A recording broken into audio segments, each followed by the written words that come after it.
जहां पर चूंकि 5 लाख ये ट्रक मौजूद है और सीएम संबोधन यहां पर अपना दे रहे हैं, जिसके बाद ट्रकों को रवानगी देंगे। उसका ही एक रूप है कि जब भगवान स्वयं गर्भगृह में जा रहा है तो महाकाल कैसे अपने आशीर्वाद के साथ लड्डू नहीं भेज सकते। वो आनंद तो भगवान महाकाल को सबसे ज्यादा होगा। ये उसकी कोई कल्पना नहीं कर सकता है कि जो भगवान की प्रसन्नता होगी। हम सब जानते हैं कि ये एक बार नहीं, उज्जैन और अपने मध्य प्रदेश की धरती से 2000 साल पहले भी यही घटना घटी थी। और ये मुझे नहीं, मुझे तो अवैधनाथ जी के शिष्य और वर्तमान में उत्तर प्रदेश के मुख्यमंत्री माननीय योगी आदित्यनाथ जी ने बताया कि ये जो वर्तमान की अयोध्या का रूप है या इसका जो स्वरूप भौगोलिक दृष्टि से, ये 2000 साल पहले सम्राट विक्रमादित्य के काल में ये पूरी अयोध्या को जीर्णोद्धार करके वापस नया रूप दे करके, और ये जो मंदिर भी 84 काले कसौटी का खंबे वाला मंदिर, ये मंदिर भी सम्राट विक्रमादित्य द्वारा बनवाया गया। तो वो जो एक अलग प्रकार का 2000 साल पहले का समर्पण अपने प्रदेश का उज्जैन से अयोध्या का संबंध बनाने का था, एक तरह से वो वापस ये युग हमारे अपने सामने पलट रहा है, अपनी आंखों के सामने दृश्यमान हो रहा है कि एक बार फिर भगवान अपने गर्भगृह में 500 साल के संघर्ष के बाद, ये अलग बात है भगवान राम के जीवन में उनके जीते जी भी और परमात्मा की ऐसी लीला कि वो उनके जीवन के बाद में भी इन संघर्षों के दौर से ही निकले। आज भी कई सारे पता नहीं कितनी प्रकार की आत्माएं घूमती, भगवान उन सबको भी एक तरह से सद्बुद्धि प्रदान करे, कैसा भाव लाते हैं। आज भी भगवान के गर्भगृह में प्रवेश करने के मामले को भी जाने अनजाने क्यों विवाद में बनाते, परमात्मा ही जाने। मंदिर बनाने वाले मंदिर बना रहे, भगवान के प्रतिष्ठा करने वाले प्रतिष्ठा करा रहे। अब प्रेम से निमंत्रण दो तो निमंत्रण पे भी प्रश्न उठाते और निमंत्रण ठुकराने का भाव लाते हैं। क्या दुर्भाग्य परमात्मा, ऐसा अभागा तो कोई पृथ्वी पे कौन हो सकता। लेकिन ये अभागे तो है ही है और एक बड़े दल के नेतृत्व करता भी। चलो भगवान, हम तो उनको भी सद्भावना की कामना करते, महाकाल उनको भी सद्बुद्धि दे, हो सकता 22 तारीख तक समझ में आ जाए, वो भी कहीं दर्शन के स्वरूप को निहारे, वो भी इस पूरे भाव को माने। और मानस भवन सच्चे अर्थों में भगवान ने तो अपना जीवन पूरा किया, लेकिन महर्षि वाल्मीकि के माध्यम से उनके जीवन के विविध प्रसंगों को जिस प्रकार से जन जन तक पहुंचाने का काम हुआ है, सच्चे अर्थों में ये बात बिल्कुल अद्भुत है। वाल्मीकि जी के बाद में तुलसी रामायण तक बहुत सारे प्रकार के रामायण, और पूरे जीवन के सभी प्रसंगों को रोम रोम तक समाने के। भगवान राम को तो आए और गए में 17 लाख साल हुए, लेकिन 17 लाख साल बाद भी वो घटना ऐसी लगती जैसे कल की बात। उससे सीखने के प्रसंग अभी हाल धारण करो। कितने प्रकार के एक व्यक्ति जीवन से अपने अलग अलग रूप दिखा सकता है, वो केवल श्री राम ही हो सकते, जिनने मर्यादा का जो विविध रूप दिया। और हमारा सौभाग्य है, सनातन संस्कृति तो हमको भगवान और राम और कृष्ण से जोड़ती। मर्यादा का पाठ, मर्यादा धारण करने के लिए भगवान श्री राम का अलौकिक दिव्य भव्य स्वरूप हमको दिखाई देता है। और मर्यादा का पालन कराने का अधिकार भी भगवान कृष्ण के माध्यम से, कि कोई मर्यादा तोड़ के देखे, भगवान श्री कृष्ण उसको अपने आप में मर्यादा लाने के लिए वो सारे प्रसंग जोड़ते हैं, जिनमें वो अपने जीते जी भगवान के रूप में धारण हो जाते, भगवान के रूप में माने जाते हैं। तो मैं आज के इस अवसर पर, चूंकि अवंतिका वो धाम है, जिनने हम सब जानते हैं कि अवंतिका का एक लघु रूप ऐसा भी माना जाता कि पूरी सृष्टि किसी ने नहीं देखी हो, पूरी पृथ्वी नहीं देखी हो, तो उज्जैन देख ले। उज्जैन में वो लघु रूप में वो सारी चीजें दिखाई देती, जिसके कारण से पूरी पृथ्वी पे दुनिया में 7 सागर, भारत में अपने आप उज्जैन में वो सप्त सागर से वो अपने आप ध्यान दिला देते हैं। 84 लाख योनियों का शरीर है, 84 महादेव का मंदिर है। काल की समय की सीमा है हर एक किसी की, जिसने प्राण धारण किए और आने और जाने का काम सबका नियत है। ना कोई पहले ना कोई बाद में, ना उसके हाथ में है आना ना उसके हाथ में जाना। ऐसे काल की नगरी, महाकाल की नगरी। और ऐसा कहते हैं कि जो आजकल तो फिजिक्स वाले भी मानते हैं कि हमारे इस जीपीएस एक नया यंत्र बना, जिसके माध्यम से पृथ्वी 23 26 अंश से झुकी हुई है। वो जीपीएस रख के देखो तो अपने आप एक जनार्दन नेगी बहुत बड़े वैज्ञानिक है, उन्हें जियोग्राफी की दृष्टि से जब यह यंत्र आया और अभी उनको बताया कि ये डोंगला नामक स्थान पे वो केंद्र थोड़ा समय के साथ खसक गया, तो उज्जैन से 70 किलोमीटर के रेडियस में आता जाता है, लेकिन सेंटर पॉइंट निकालने के लिए जीपीएस लगाओ तो तुरंत ध्यान में आ जाता है। जैसे हमने जीपीएस लगाया डोंगला नामक स्थान पर वाकणकर जी ने वो स्थान पंडित पुरुषोत्तम जोशी जी के माध्यम से खोजा था, तो उन्होंने कहा ये यहाँ कैसे दिख गया, और ये आप लोगों ने यंत्र बने को 15-20 साल हो गए, लेकिन ये वेधशाला बने को तो 30-35 साल होगा, आप लोगों ने कैसे खोज लिया? हमने कहा हमने नहीं खोजा, एक नारायण नाम धाम है पास में ही आओ, और नारायण वो धाम है जहाँ भगवान कृष्ण और सुदामा ने 5000 साल पहले भी जाकर के वो एक तरह से उस केंद्र की खोज उस सांदीपनी आश्रम के माध्यम से की थी।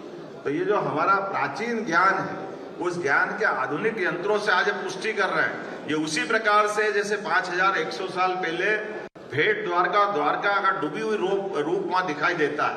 अब नासा आज डेटिंग पद्धति से उसकी आयु की गणना करके बताती है कि हाँ ये घटना हुई थी और ये उसके अवशेष है। जैसे उसी प्रकार से जैसे हमको राम सेतु के अवशेष मिलते हैं, उसको भी नासा बताता। तो ये कपोल कल्पित घटना बताने वालों को उनको आईना दिखाने का काम करती है हमारी सारी ऐतिहासिक घटनाएं, और ये प्राचीन ज्ञान विज्ञान की इतनी सरिताएं। आज के इस अवसर पर मैं अपनी ओर से वास्तव में यशस्वी प्रधानमंत्री को धन्यवाद दूंगा, जिनके संकल्प शक्ति के बाद भगवान राम के उस निर्णय को, अन्यथा सुप्रीम कोर्ट ने निर्णय तो पहले भी किए थे, 3 तलाक का निर्णय हमारे सबके सामने सुप्रीम कोर्ट ने निर्णय किया था कि 3 तलाक के आधार पर फैसला दिया जाता है, लेकिन लागू करने वाली सत्ता के ऊपर चलाने वाले, नियंत्रण करने वाली सरकार में क्या हाल हुए हमको मालूम है। उस सुप्रीम कोर्ट के निर्णय को बदल दिया गया, लेकिन अब अपने बीच में वर्तमान में यशस्वी प्रधानमंत्री जो लोकतंत्र को भी गौरवान्वित कर रहे हैं और सच्चे अर्थों में उस लोकतंत्र की सबसे बड़ी शक्ति का भी सदुपयोग करके लोकतंत्र में निर्णय होता है और निर्णय को लागू कराने का दम भी चाहिए, और हमको मालूम है 56 इंच वाले का दम कितना होता है, कैसा एहसास कराता है। और ये वो घटनाक्रम है जिस घटनाक्रम में हम सबको कई सारे संदेश भी छिपे दिखाई देते हैं, और संदेश किस प्रकार के हैं, वो संदेश आज भी हमको वही दिखाते हैं कि सुप्रीम कोर्ट के निर्णय को लागू कराने में जिस समय निर्णय हुआ होगा, उस निर्णय के समय भी सामूहिकता का प्रकटीकरण हुआ। क्या हिंदू क्या मुस्लिम, जिनको अलग अलग बार बार करके देखते थे, उनने सर्वानुमति से फैसला दिया।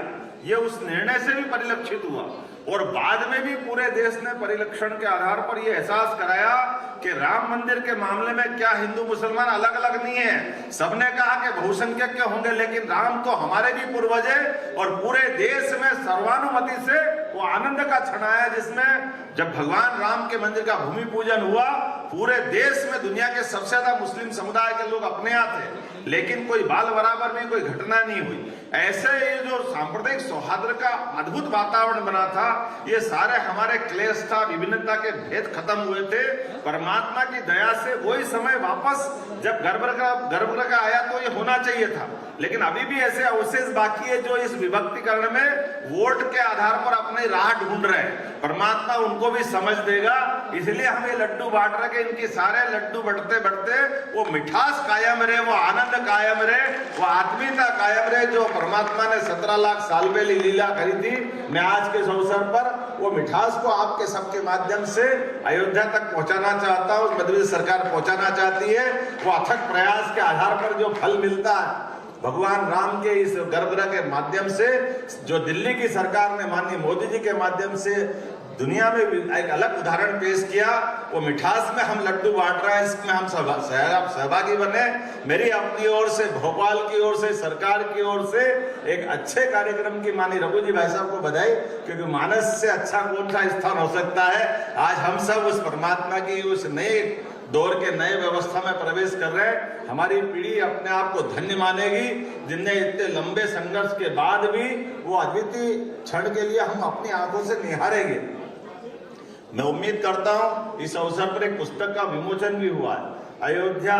इसमें भगवान राम के लौकिक जीवन के वो सारे संबंधों के आधार पर अपनी इस अलग प्रकार की दुनिया है कि हम अपने किसी का जन्म मानते हैं, किसी का शरीर मानते हैं, फिर उसके रिश्ते नाते ढूंढते हैं, उसके अलग अलग प्रकार की चीजों को मानते हैं। तो ये पुस्तक का अच्छा प्रकाशन हुआ। मैं इनके प्रकाशक और लिखने वाले डॉक्टर राम गोपाल सोनी जी को बधाई देता हूँ, जिनने कहा कि भगवान राम की नातिन का ब्याह उज्जैन में हुआ था। ये भी एक इतिहास बताया है और अलग अलग प्रकार के रिश्ते नाते आपने बताया है कि उनका क्या क्या प्रसंग है, कैसे कैसे प्रसंग है। तो आपको भी बधाई देना चाहूँगा और उम्मीद करता हूँ इसी प्रकार की रिसर्च और जारी रहेगी, जिसके माध्यम से ये सारी बात सबके बीच में आती रहे। एक बार फिर, और आपने भाई साहब ने कहा कि 2 साल का कहीं बचा हुआ है, तो भाई साहब आप तो राम जी की छुट्टियां, राम जी का खेत अपने हाथ में क्या है, आप ही का तो सब है, क्या दिक्कत है।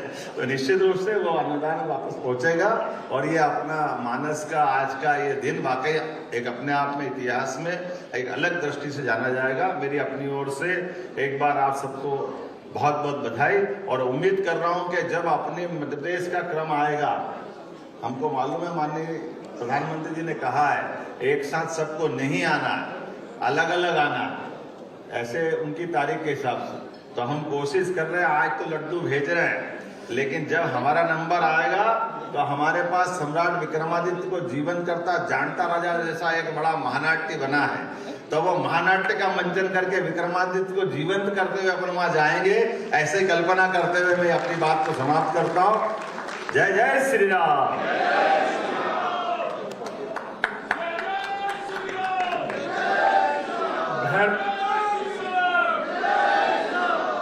चलिए, धर्म विज्ञान और अध्यात्म का समन्वय माननीय मुख्यमंत्री जी के संबोधन में आप सबने सुना। मैं आदरणीय हमारे तुलसी मानस प्रतिष्ठान के संयोजक राजेंद्र शर्मा जी से विनम्र आग्रह करूँगा कि वे आज के इस अवसर पर अपना आभार प्रदर्शन करें। धन्यवाद। आइए आदरणीय श्री राजेंद्र शर्मा जी।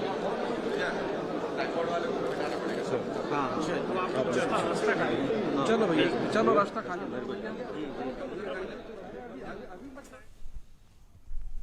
तो ये सीधी तस्वीरें मानस भवन से आप देख रहे हैं, जहां कुछ ही देर बाद अब सीएम 5 रथों को हरी झंडी दिखाएंगे और इसके साथ ही ये रथ अयोध्या के लिए रवानगी भरेंगे।